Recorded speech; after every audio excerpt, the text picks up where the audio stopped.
The topic is the crisis at the Salvation Army, and we're talking to the area commander, Major RRaymer, and the market and research developer, Mr. MServais.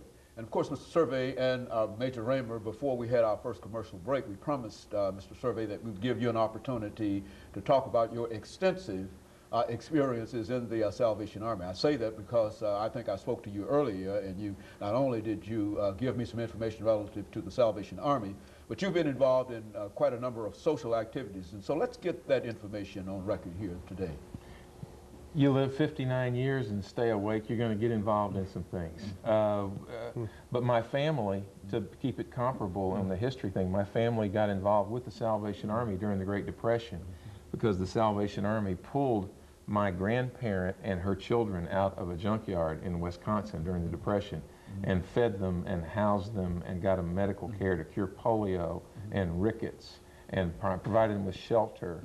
And my grandfather got out of jail finally because he was not a good man, but he became a good man through grace.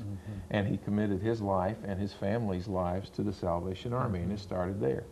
And I was born in the Salvation Army. I've done many other things in nonprofit, Buddies of Nashville being one of my all-time favorites for about 15 years here in town, and halfway house work, the Child Protective Services, Board of Parks, numerous things like that, all of which were preparatory for today. And this moment and whatever God's going to put in front of us. You know, Major RRaymer, I think one of the things that sort of comes through dealing with this is that there's a very, very close family connection and family tie in the Salvation Army. Is that general, or is that just peculiar between the two of you having that kind of family relationship in the Army? Do you find that throughout? Or what? Oh, that is throughout. The very nature of the organization, and because it is a faith-based organization, it just perpetuates itself. So that's pretty common. Why don't you give our audience some information in reference to the Army itself? Because I think that most of us see the Army only at Christmas time with bell ringers and etc.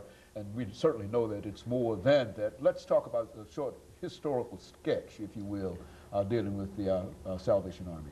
Well, of course, the Salvation Army, as I've already mentioned, is a faith-based organization, but I don't believe that terminology was around back when William Booth, our founder, actually started the Salvation Army by the direction of God, and that would have been in 1865. In fact, back at the end of our Civil War here in the United States.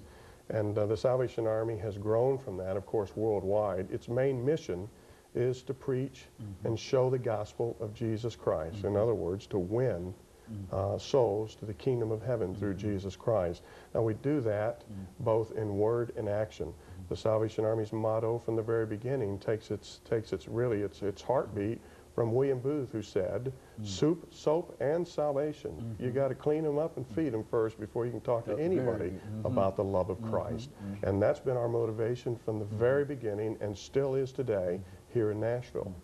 Mr. Servais, you mentioned earlier a number of programs that you're involved in, and I'd like to sort of follow up on this idea of the crisis, because from a newspaper article that we read, you are having some real serious problems in terms of your financial resources and cutback and etc. Why don't you give our audience some idea in reference to the challenges that you're now facing, and perhaps they can recognize